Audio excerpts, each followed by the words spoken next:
Praise the Lord. எல்லாரும் எப்படி இருக்கீங்க? இன்றைய தினத்தில் ஒரு வல்லமையான ஜெபத்தை நாம் ஏறெடுக்க போகிறோங்க. அதாவது இந்த ஆண்டு முழுவதும் வியாதிகளே நெருங்க முடியாத, பலகீனப்பட முடியாத, ஒரு சின்ன காய்ச்சல் தலைவலி கூட நமக்கு வர முடியாத ஒரு வல்லமையான ஒரு வாழ்க்கை வாழ்வதற்கான, ஒரு மகிமையான வாழ்க்கை வாழ்வதற்கான ஒரு வல்லமையான ஜெபத்தை நாம் ஏறெடுக்க போகிறோங்க. இது சாத்தியமா அப்படின்னு சொல்லிட்டு நிறைய பேர் நாம் நினைக்கலாம். ஆனால் தேவனால் கூடாத காரியம் ஒன்றுமே இல்லைங்க. விசுவாசித்தால் தேவனுடைய மகிமையை காண்பாய்னு நாம் பார்க்குறோம். விசுவாசித்தால் தேவனுடைய ஆரோக்கியத்தின் மகிமையை நாம் பார்க்க முடியும். நிறைய ஊழியக்காரர்கள், விசுவாசத்தை போதிக்கக்கூடிய ஊழியக்காரர்கள் 98 வயது வரையிலும், 85 வயது வரையிலும், 92 வயது வரையிலும் என்னுடைய வாழ்நாளில் நான் வியாதிப்பட்டது இல்லை, பலகீனப்பட்டது இல்லை, ஒரு சின்ன காய்ச்சல் தலைவலி கூட வந்தது இல்லை, மருந்து மாத்திரை எடுத்தது இல்லை, எப்பொழுதும் நான் ஆரோக்கியமாகவே இருக்கிறேன்னு சொல்லி அநேகர் சொல்லுகிறதை நாம் கேள்விப்படுகிறோம். இப்பொழுதும் இன்றைய நாட்களிலும் விசுவாச வீரர்கள் வாழ்ந்து கொண்டுதான் இருக்கிறார்கள். விசுவாசமே உலகத்தை ஜெயிக்கிற ஜெயம் என்று வேதத்தில் நாம பார்க்கிறோமே. விசுவாசமே உலகத்தை ஜெயிக்கிற ஜெயம் மட்டுமல்ல, விசுவாசமே வியாதிகளையும் பலகீனங்களையும் ஜெயித்து ஆரோக்கியத்தில் வெற்றி நடை போடுகிற ஒரு வாழ்க்கை முறையை உண்டாக்கக்கூடியதுங்க. அதனால விசுவாசிப்போம். நிச்சயமாக தேவ மகிமையை நாம் பார்த்து ஆரோக்கியமாய் வாழ முடியும். அன்பான தேவ பிள்ளைகளே, இந்த வருஷத்துல நீங்க வியாதிப்பட்டதுக்கு அப்புறம் ஒவ்வொரு முறையும் ஜெபித்து ஜெபித்து ஆண்டவர் உங்களை சுகமாக்குகிறதற்காக அல்ல, உங்க வாழ்நாள் முழுவதும் அல்லது இந்த ஆண்டு முழுவதும் நீங்கள் ஆரோக்கியமாய் இருக்கும்படிக்கு ஆண்டவர் உங்களை அழைத்திருக்கிறார். நோய் வந்ததுக்கு அப்புறம் நீங்க ஜெபிச்சதுக்கு அப்புறம் குணமாவது அல்ல, வியாதியே நெருங்க முடியாதபடிக்கு தேவனுக்குள் நிலைத்திருக்கக்கூடிய, ஆசீர்வாதத்திற்குள் நிலைத்திருக்கக்கூடிய, அந்த சரீர ஆரோக்கியத்திற்குள் நிலைத்திருக்கக்கூடிய ஆண்டுதான் இந்த ஆண்டு. பரிசுத்த ஆவியானவர் இன்றைக்கு உங்களுக்கு சொல்லுகிறார், நான் உன் சரீரத்தை எப்பொழுதும் ஆரோக்கியமாய் இருக்கும்படிக்கு உன் சரீரத்தை சீர்படுத்தி ஸ்திரப்படுத்தி நான் ஒழுங்குபடுத்துகிறேன் என்று கர்த்தர் சொல்லுகிறார். ஆரோக்கியம்ங்கிறது அது ஒவ்வொரு முறையும் நாம் வியாதிப்பட்டதற்கு பின்பு பெற்றுக்கொள்ளுகிற சுகத்தின் அனுபவம் அல்ல. ஆரோக்கியம் என்பது அது ஒரு வாழ்க்கை முறைங்க. அந்த வாழ்க்கை முறைக்குள்ளாகத்தான் இன்றிலிருந்து நாம் கடந்து போக போகிறோம். இந்த ஜெபத்தின் மூலமாக இந்த காரியங்கள் நடக்க போகிறது. இந்த ஜெபத்தை தொடர்ந்து ஒரு 30 நாட்களுக்கு தொடர்ந்து நீங்கள் காலையும் இரவும் 2 வேளை நீங்க ஜெபித்துக் கொண்டே இருங்கள். 3 யோவானின் புத்தகம் 1ஆம் அதிகாரம் 2ஆம் வசனத்துல நாம் பார்க்கிறோமே, பிரியமானவனே, உன் ஆத்துமா வாழ்கிறது போல நீ எல்லாவற்றிலும் வாழ்ந்து சுகமாயிருக்கும்படி வேண்டுகிறேன்னு சொல்லி யோவான் சொல்லுகிறதை நாம் பார்க்கிறோம். இந்த வசனத்தின்படி நம்முடைய ஆத்துமா இயேசு கிறிஸ்துவை சொந்த இரட்சகராக ஏற்றுக்கொண்ட போதே அது ஜீவனுள்ளதாக, நித்திய ஜீவனை பெற்றதாக, வாழ்கிறதாக மாறிவிட்டது. அப்ப நம்முடைய ஆத்துமா வாழ்ந்து கொண்டிருக்கிறபடியினாலே ஆத்துமாவில் இருக்கக்கூடியதான அந்த ஜீவன் நம்முடைய சரீரத்திற்குள் ஆரோக்கிய நதியாக அது பாய்ந்தோடி கொண்டிருக்கிறது. அந்த ஆரோக்கிய நதி நம்முடைய சரீரத்திற்குள் பாய்ந்து ஓடிக்கொண்டு இருக்கிறபடியினாலே வியாதியுள்ளவர்கள் சுகமாக முடியும். அதே நேரத்தில் வியாதியே இல்லாத, பலகீனமே இல்லாத ஒரு ஆரோக்கியமான வாழ்க்கை வாழ முடியும். இந்த வாழ்க்கைக்கு நீங்கள் ஆயத்தமாகுங்கள். இந்த வசனத்தை திரும்ப திரும்ப திரும்ப திரும்ப நீங்க விசுவாசத்தோடு கூட நீங்க சொல்லிக்கொண்டே இருங்க. கமெண்ட்ல இந்த வசனத்தை நீங்க கமெண்ட் பண்ணுங்க. என் ஆத்துமா வாழ்கிறது, அதே போல என் சரீரம் முழுவதிலும் அவருடைய சுகநதி பாய்ந்தோடி கொண்டிருக்கிறது, ஆரோக்கிய நதி பாய்ந்தோடி கொண்டிருக்கிறது, நான் எப்பொழுதும் ஆரோக்கியமாகவே இருக்கிறேன்னு கமெண்ட் பண்ணுங்க. சரி, ஓகே. ஜெபிக்கிறதுக்கு முன்னாடி நிறைய பேர் இன்னும் நம்ம சேனலை சப்ஸ்கிரைப் பண்ணாமலே பார்த்துட்டு இருக்கீங்களே, சப்ஸ்கிரைப் பண்ணி பெல் ஐகானை அழுத்தி இன்னும் பலருக்கு நீங்க பகிருங்க. அப்பதான் புதிய வல்லமையான ஜெபங்களையும் சத்தியங்களையும் தவறாம நீங்க பெற்றுக்கொள்ள முடியும். இப்ப நாம ஜெபிக்கலாம். ஆண்டவரே, உம்முடைய பரிசுத்த பிரசன்னத்திற்குள் நாங்கள் அனைவரும் ஒரே இருதயத்தோடு, முழு இருதயத்தோடு, முழு பலத்தோடு, முழு ஆத்துமாவோடும் கூட கடந்து வந்து நிற்கிறோம் ஆண்டவரே. அப்பாவும் உமக்கு ஸ்தோத்திரம் ஆண்டவரே. ஆண்டவரே, எங்கள் சரீரத்தில் நாங்கள் வியாதிகளை, பலகீனங்களை சுமக்க தேவையில்லை ஆண்டவரே. நாங்கள் நாங்க சில நாட்கள் ஆரோக்கியமாய் இருப்பதும் சில நாட்கள் வியாதிப்படுவதும் ஜெபித்து மீண்டும் சுகமடைவதும் அப்படி அல்ல ஆண்டவரே. இயேசு கிறிஸ்துவின் தழும்புகளால் நாங்கள் ஏற்கனவே சுகமாக்கப்பட்டிருக்கிறோம். ஆரோக்கியம் அடைந்த சரீரத்திற்கு, சுகமாக்கப்பட்ட சரீரத்துக்கு எப்படி மெடிசின் தேவையில்லையோ, ஆரோக்கியமாய் இருக்கக்கூடிய சரீரத்திற்கு எப்படி மெடிசின் தேவையில்லையோ, அதே போல ஆண்டவரே எங்களுக்கு ஆண்டவரே சுகம் என்பது தேவையில்லை. நாங்கள் ஆரோக்கியமாகவே வாழும்படிக்கு சிலுவையில் நீர் தழும்புகளை சுமந்து கொண்டு ஆண்டவரே உம்முடைய தழும்புகளால் எங்களை ஏற்கனவே நாங்கள் பிறப்பதற்கு முன்பதாகவே எங்களை சுகமாக்கி விட்டீர் ஆண்டவரே. அப்பா உமக்கு ஸ்தோத்திரம். இயேசுவின் நாமத்தினாலே ஆண்டவரே நாங்கள் வியாதியற்ற பலகீனமற்ற ஆரோக்கியமான வாழ்க்கை வாழ்கிறோம் என்று சொல்லுகிறோம். 1 கொரிந்தியரின் புத்தகம் 1ஆம் அதிகாரம் 19ஆம் வசனத்தின்படி ஆண்டவரே அப்பா எங்களுடைய சரீரமானது தேவனாலே கொடுக்கப்பட்ட சரீரம் என்று நாங்கள் சொல்லுகிறோம் ஆண்டவரே. எங்கள் சரீரத்திற்குள் பரிசுத்த ஆவியானவர் தங்கி இருக்கிறீர் என்று நாங்கள் சொல்லுகிறோம். பரிசுத்த ஆவியானவருடைய ஆலயமாய் எங்கள் சரீரம் இருக்கிறது என்று சொல்லுகிறோம் ஆண்டவரே. நாங்கள் எங்களுடையவர்கள் அல்ல, நாங்கள் கிறிஸ்துவினுடையவர்கள் என்று நாங்கள் சொல்லுகிறோம். உமக்கு சொந்தமானவர்கள், உம்முடைய ஆலயமாய் எங்கள் சரீரம் இருக்கிறபடியினாலே எங்கள் ஆலயமாகிய சரீரம் எப்பொழுதும் ஆரோக்கியமாய் இருக்கிறது என்று நாங்கள் சொல்லுகிறோம் ஆண்டவரே. வியாதிப்படுவது இல்லை, பலகீனப்படுவது இல்லை, பிசாசின் கிரியைகள் எங்கள் சரீரத்திற்குள் நுழைவது இல்லை. எல்லா வியாதி பிசாசுகள் எதுவும் நுழைய முடியாதபடிக்கு எப்பொழுதும் இந்த ஆலயத்தை நீர் காத்து கொண்டிருக்கிறீர். அதற்காக ஸ்தோத்திரம் ஆண்டவரே.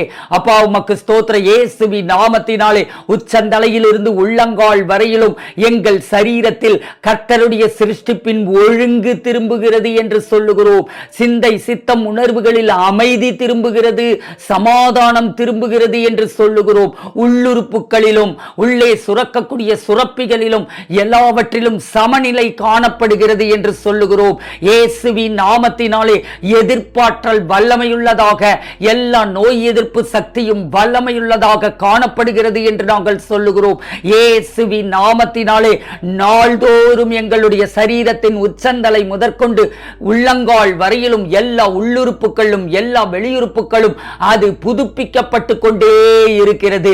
நாள்தோறும் புதிய அபிஷேகத்தினால், புதிய எண்ணெயினால், புதிய ஆரோக்கிய நதியினால் நாங்கள் நிரப்பப்பட்டு கொண்டே இருக்கிறோம். நாங்கள் எப்பொழுதும் ஆரோக்கியமாய் இருக்கிறோம் என்று நாங்கள் சொல்லுகிறோம் ஆண்டவரே. அப்பா உமக்கு ஸ்தோத்திரம் ஆண்டவரே. உம்முடைய பிள்ளைகள் யாருக்காகிலும் இனம் புரியாத சரீர சோர்வுகள், மனச்சோர்வுகள் காணப்படுமானால், காரணமில்லாத களைப்புகள் காணப்படுமானால் ஆண்டவரே, மன அழுத்தங்கள் காரணமாக உடலில் ஏற்படக்கூடிய பாதிப்புகள் இருக்குமானால் இயேசுவின் நாமத்தினாலே இவைகளின் பேரில் உம்முடைய வல்லமை, உம்முடைய ஆரோக்கிய நதி, உம்முடைய சுக நதி பாய்ந்தோடுகிறது.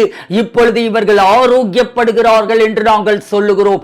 இயேசு கிறிஸ்துவின் ஜீவன் உள்ள நாமத்தினாலே மாறாவின் தண்ணீர் மதுரமாய் மாறினதைப் போல ஆண்டவரே உம்முடைய ஆரோக்கிய அபிஷேகத்தினாலே ஒவ்வொரு நாளும் நாங்கள் நிரப்பப்படுகிற அந்த புது எண்ணெயின் அபிஷேகமாகிய ஆரோக்கியத்தின் அபிஷேகத்தினாலே பரிபூரண ஆரோக்கியம் சரீரத்தில் நிலை கொண்டிருக்கிறது, சிந்தையில் நிலை கொண்டிருக்கிறது, சித்தத்தில் நிலை கொண்டிருக்கிறது, ஆத்துமாவில் நிலை கொண்டிருக்கிறது என்று நாங்கள் சொல்லுகிறோம் ஆண்டவரே. அப்பா உமக்கு ஸ்தோத்திரம். யாத்ராகமத்தின் புத்தகம் 23ஆம் அதிகாரம் 25ஆம் வசனத்தின் படி ஆண்டவரே அப்பா பிள்ளைகள் உம்மை சேவிக்கிறவர்களாய் இருக்கிறார்கள். உம்மை என்று வேறே தேவர்களை சேவிக்காமல் உம்மையே சேவிக்கிறவர்களாய் இருக்கிறபடியினாலே இவர்களுடைய அப்பத்தை நீர் ஆசீர்வதிக்கிறீர், எங்களுடைய தண்ணீரை நீர் ஆசீர்வதிக்கிறீர். வியாதிகள் பலகீனங்களை உன்னிலிருந்து விலக்குவேன் என்று சொல்லி இருக்கிறீர். அதற்காக ஸ்தோத்திரம் ஆண்டவரே. இந்த வசனத்தின் படி ஆண்டவரே அப்பமும் தண்ணீரும் உம்மால் ஆசீர்வதிக்கப்படுகிறபடியினாலே ஆண்டவரே வியாதியே தொட முடியாதபடிக்கு வியாதியை நீர் விலக்கி விடுகிறீர் ஆண்டவரே. வியாதி வந்த பின்பு நீர் சுகமாக்குவது அல்ல, வியாதியையே நீர் தொட முடியாதபடிக்கு விலக்கி விடுகிறீர் ஆண்டவரே. எங்கள் அப்பமும் தண்ணீரும் எப்பொழுதும் கர்த்தரால் ஆசீர்வதிக்கப்பட்டிருக்கிறது என்று நாங்கள் சொல்லுகிறோம். எங்கள் வாயில் நுழைகிற ஒவ்வொரு பருக்கையும், எங்கள் வாயில் நுழைகிற ஒவ்வொரு சொட்டு தண்ணீரும் அது ஆண்டவரே உம்முடைய வல்லமையுள்ள ஆரோக்கிய நதியாக எங்கள் சரீரத்திற்குள், ஆரோக்கிய அபிஷேகமாக எங்கள் சரீரத்திற்குள், ஆரோக்கிய ஜீவனாக எங்கள் சரீரத்திற்குள் கடந்து போகிறபடியினாலே எங்கள் சரீரத்தில் வியாதியே நுழைய முடியாது என்று நாங்கள் சொல்லுகிறோம். எங்கள் சரீரத்தை விட்டு வியாதியை நீர் விலக்கி விட்டீர் என்று நாங்கள் சொல்லுகிறோம். கர்த்தாவே, அருமை பிள்ளைகளுடைய எங்களுடைய இரத்த ஓட்ட மண்டலம் முழுவதிலும் ஆண்டவரே உம்முடைய ஆரோக்கியம் பாய்ந்தோடி கொண்டிருக்கிறது. இயேசுவின் நாமத்தினாலே இரத்த ஓட்டத்தின் அந்த பிரஷர் எல்லாம் நார்மலாய் காணப்படுகிறது என்று சொல்லுகிறோம். ஆண்டவரே, டயபெட்டிக் எல்லாம் நார்மலாய் காணப்படுகிறது என்று சொல்லுகிறோம். எல்லா நரம்பு மண்டலமும் இயேசு கிறிஸ்துவின் ஜீவனுள்ள நாமத்தினாலே ஆண்டவரே ஆரோக்கியமாய் செயல்படுகிறது என்று நாங்கள் சொல்லுகிறோம். இருதயம், நுரையீரல் இவை எல்லாம் நார்மலாய் செயல்படுகிறது என்று சொல்லுகிறோம். ஆண்டவரே, கிட்னி, கணையம், இன்னும் எல்லா உள்ளுறுப்புகளும், குடல், சிறுகுடல், பெருகுடல் போன்ற உள்ளுறுப்புகள், ஆண்டவரே இன்னும் என்னெல்லாம் உள்ளுறுப்புகள் எங்களுக்குள் காணப்படுகிறதோ அவை எல்லாம் ஆரோக்கியமாய் இருக்கிறது என்று நாங்கள் சொல்லுகிறோம். ஆண்டவரே, மூளை ஆரோக்கியமாய் இருக்கிறது என்று சொல்லுகிறோம். மூளையில் சுரக்கிற சுரப்புகள் நார்மலாய் சுரக்கிறது என்று நாங்கள் சொல்லுகிறோம். இயேசுவின் நாமத்தினாலே நோய் எதிர்ப்பு சக்தி பெருகுகிறது என்று சொல்லுகிறோம். எல்லாவற்றிலும் உம்முடைய ஆரோக்கிய நதி பாய்ந்தோடிக்கொண்டே இருக்கிறது என்று சொல்லுகிறோம். இப்போது இயேசுவின் நாமத்தில் உடலில் காணப்படுகிற பிசாசினாலும் ஆண்டவரே இயற்கை விதிகளை மீறினதின் நிமித்தமாகவும், உணவு முறைகளை ஆண்டவரே மீறினதின் நிமித்தமாகவும், சரீரத்திற்கு கொடுக்க வேண்டிய உழைப்பை, உடற்பயிற்சியை கொடுக்காததின் நிமித்தமாகவும் சரீரத்திற்குள் உண்டானதான எல்லா இம்பேலன்ஸும் இயேசு கிறிஸ்துவின் ஜீவனுள்ள நாமத்தினாலே எல்லா ஒழுங்கற்ற முறைகளும் இப்பொழுது சீர்பெறுவதாக என்று நாங்கள் சொல்லுகிறோம். முறையான உடற்பயிற்சி பழக்கங்கள், முறையான உணவு பழக்கங்கள் அருமை பிள்ளைகளுக்குள் உண்டாகட்டும். அதை குறித்ததான எச்சரிக்கை உணர்வு ஆண்டவரே அருமை பிள்ளைகளுக்கு அதற்குறித்ததான விழிப்புணர்வு உண்டாகட்டும் என்று நான் சொல்லுகிறேன்.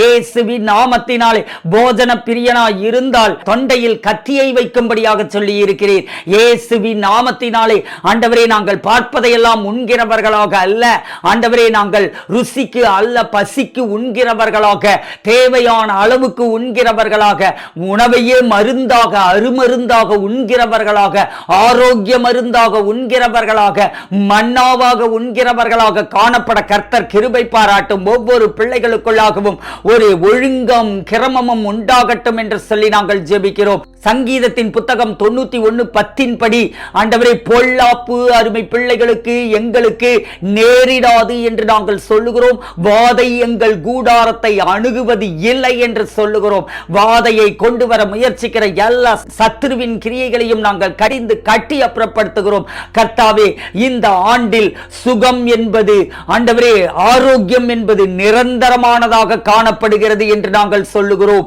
ஆண்டவரே, பலன் என்பது, வலிமை என்பது நிலையாய் நிலைத்திருக்கிறது என்று நாங்கள் சொல்லுகிறோம். இயேசுவின் நாமத்தினாலே ஆண்டவரே அப்பா, பயம் என்பது இல்லை என்று நாங்கள் சொல்லுகிறோம். வியாதிப்பட்டு விடுவோமோ, அல்லது இந்த வியாதி வந்து விடுமோ, அல்லது இந்த வியாதி அதிகமாகி விடுமோ, இப்படிப்பட்டதான எல்லா பயங்களையும் நான் கடிந்து கட்டி அப்புறப்படுத்துகிறேன். வியாதிக்கு பதிலாக ஆரோக்கியத்தை குறித்ததான சிந்தையே அருமை பிள்ளைகளை மேற்கொள்ளட்டும் என்று நான் சொல்லுகிறேன். உடல் ஆண்டவரே தேவனுடைய கிருபையில் ஆண்டவரே அது எப்பொழுதும் ஆரோக்கியமாக மாறட்டும் இருக்கட்டும் என்று நான் சொல்லுகிறேன். ஏசாயாவின் புத்தகம் 58:11 படி கர்த்தர் நித்தமும் அருமை பிள்ளைகளை நடத்துகிறீர். ஆண்டவரே அப்பா, உமக்கு ஸ்தோத்திர. சரீரத்தில் ஆண்டவரே வறட்சியாக ஏதாவது சத்து குறைபாடுகள் உண்டாகிற போதெல்லாம் சரீரத்தையும் ஆத்துமாவையும் நீர் திருப்தியாக்குகிறீர். ஆண்டவரே அப்பா, எப்பெல்லாம் மனது பாதிக்கப்படுகிறதோ, சிந்தை சித்தம் உணர்வுகள் பாதிக்கப்படுகிறதோ, அப்பொழுதெல்லாம் சரீரமும் பாதிக்கப்படுகிறது. ஆண்டவரே அருமை பிள்ளைகளுடைய ஆத்துமாவை நீர் திருப்தியாக்கி நடத்துகிறீர். ஆண்டவரே அதே நேரத்தில் அருமை பிள்ளைகளுடைய எலும்புகளை நினமுள்ளதாக்கி, முழு சரீரத்தையும் நினமுள்ளதாக்கி, உம்முடைய ஆரோக்கிய நதியினால் நீர் நீர்ப்பாய்ச்சி ஆண்டவரே நீர்ப்பாய்ச்சலான தோட்டத்தை போலவும் வற்றாத ஜீவநதியாய் ஓடுகிற அந்த ஆரோக்கிய நதி ஊறுகிற ஓடுகிற சரீரமாகவும் நீர் வைக்கிறீர். அதற்காக ஸ்தோத்திரம் ஆண்டவரே. அப்பா, நாங்கள் ஆண்டவரே உம்மையே விசுவாசிக்கிறோம். அப்பா ஆண்டவரே, எங்களுடைய சரீரமும் எங்களுடைய ஆத்மாவும் முழுவதுமாக பரிபூரண ஆரோக்கியத்தில் வாழ்வதற்கு, ஆரோக்கியமாய் வைத்திருப்பதற்கு ஏற்ற ஞானம் எங்களுக்கு பெருகட்டும் என்று சொல்லி நாங்கள் சொல்லுகிறோம். ஆண்டவரே இயேசு கிறிஸ்துவின் ஜீவனுள்ள நாமத்தில் இப்பொழுது நாங்கள் இணைந்து இந்த அறிக்கையிடுகிறோம். எல்லாரும் என்னோடு கூட இணைந்து கொண்டு இதை சொல்லுங்க. என்னுடைய உடல் உடல் தேவனுடைய ஒழுங்கிற்குள் நிலை நிற்கிறதுன்னு சொல்லுங்க பார்க்கலாம். என்னுடைய உடல் தேவனுடைய ஒழுங்கிற்குள் நிலை நிற்கிறது. என்னுடைய சரீரம் தேவனுடைய ஒழுங்கிற்குள் நிலை நிற்கிறது. ஆரோக்கியம் எப்பொழுதும் எனக்குள் காணப்படுகிறது. ஒவ்வொரு நாளும் ஒவ்வொரு செகண்டும் ஆரோக்கியம் எனக்குள் காணப்படுகிறது. ஒவ்வொரு நாளும் ஒவ்வொரு செகண்டும் ஆரோக்கியம் எனக்குள் காணப்படுகிறது. வல்லமையும் பலனும் எனக்குள் நாள்தோறும் புதுப்பிக்கப்பட்டு கொண்டே இருக்கிறது. வல்லமையும் பலனும் எனக்குள் நாள்தோறும் புதுப்பிக்கப்பட்டு கொண்டே இருக்கிறது. இந்த ஆண்டு நான் ஆரோக்கியமாய் வாழ்கிற ஆண்டு, ஆரோக்கியத்தில் நிலைத்திருக்கக்கூடிய ஆண்டு, தேவன் என்னை பாதுகாக்கிற ஆண்டு, பயமில்லாமல் வாழ்கிற ஆண்டு. இயேசுவின் நாமத்தில் நிலையான ஆரோக்கியம் பெருகுகிறது என்று நாங்கள் சொல்லுகிறோம். நிலையான ஆரோக்கியம் பெருகுகிறது என்று நாங்கள் சொல்லுகிறோம். நிலையான ஆரோக்கியம் பெருகுகிறது என்று சொல்லுகிறோம். தொடர்ந்து நாங்கள் அப்படியே பலத்தோடு கூட வாழ்கிறோம். தொடர்ந்து பலத்தோடு கூட வாழ்கிறோம். தெய்வீக பாதுகாப்பிற்குள் வாழ்கிறோம். தெய்வீக பாதுகாப்பிற்குள் வாழ்கிறோம். இயேசுவின் நாமத்தில் ஜெபிக்கிறோம் எங்கள் நல்ல தகப்பனே, ஆமேன். இந்த ஜெபம் உங்களுக்கு ஆசீர்வாதமா இருந்துச்சுன்னா லைக் பண்ணுங்க, ஷேர் பண்ணுங்க. உங்களுடைய சரீரம் சம்பந்தமான காரியங்களுக்கு கமெண்ட்ல நீங்க பதிவிடலாம். நாங்கள் உங்களுக்காக, உங்க ஒவ்வொருவருக்காகவும் கண்டிப்பாக நாங்கள் ஜெபிக்கிறோம். எங்கள் ஊழியத்திற்காகவும் திருச்சபை வளர்ச்சிக்காகவும் தொடர்ந்து நீங்க ஜெபம் பண்ணுங்க. இந்த ஊழியம் உங்களுக்கு ஜபத்தையும் வார்த்தையையும் வல்லமையையும் அபிஷேகத்தையும் உங்களுக்கு அளிக்கக்கூடிய ஊழியம்னு நீங்க விசுவாசிச்சீங்கன்னா இந்த ஊழியத்துல ஒரு பங்காளராக இணைந்து கொண்டு மாதம் தோறும் ஒரு விசுவாச காணிக்கையை விதைக்கிறேன்னு சொல்லிட்டு நீங்க தீர்மானம் பண்ணுங்கள். அப்படி ஏராளமானோர் நம்முடைய உள்நாட்டிலும் வெளிநாட்டிலும் தீர்மானித்து மாதம் தோறும் அவர்களுடைய விசுவாச காணிக்கைகளை, அதே நேரத்தில் தசம பாகங்களை அனுப்பி கொண்டிருக்கிறார்கள். அவர்கள் ஏராளமாய் ஆசீர்வதிக்கப்பட்டு சாட்சி சொல்லிக் கொண்டிருக்கிறார்கள். நீங்களும் அப்படிப்பட்ட ஒரு பங்காளராகலாம். எங்கள் பங்காளர்களுக்காக நாங்கள் தினமும் பலமுறை ஜெபிக்கிறோம். நானே அதை செய்கிறேன். ஸ்கூல் ஆஃப் பிரேயர்னு ஒரு கோர்ஸ் நடக்குது. அந்த கோர்ஸ்ல அட்டெண்ட் பண்ண விரும்புகிறவர்கள் கொடுக்கப்பட்டுள்ள எண்ணுக்கு மெசேஜ் பண்ணுங்க. மாதம் தோறும் தீர்க்க தரிசன ஆசீர்வாத கூட்டம்னு சொல்லி முதல் வெள்ளிக்கிழமைகள்ல நடக்குது. அதை அட்டெண்ட் பண்ண விரும்புகிறவர்கள் நீங்க உங்களுடைய பெயர்களை இந்த எண்ணுக்கு நீங்க அனுப்பலாம். அதே போல உங்களுடைய ஜெப விண்ணப்பங்களை கொடுக்கப்பட்டிருக்கக்கூடிய எண்ணுக்கு நீங்க மெசேஜ் பண்ணலாம். கண்டிப்பாக உங்களுக்காக நாங்கள் ஜெபிப்போம். கர்த்தர் தாமே ஆசீர்வதிப்பாராக. இந்த ஆண்டு உங்களுக்கு ஆரோக்கியத்தின் ஆண்டாக இருக்கட்டும். தொடர்ந்து நீங்கள் ஜெபியுங்கள். இந்த ஜெபத்தை 30 நாட்களுக்கு ஏறிடுங்கள். கர்த்தர் தாமே உங்களை ஆசீர்வதிப்பாராக. God bless you.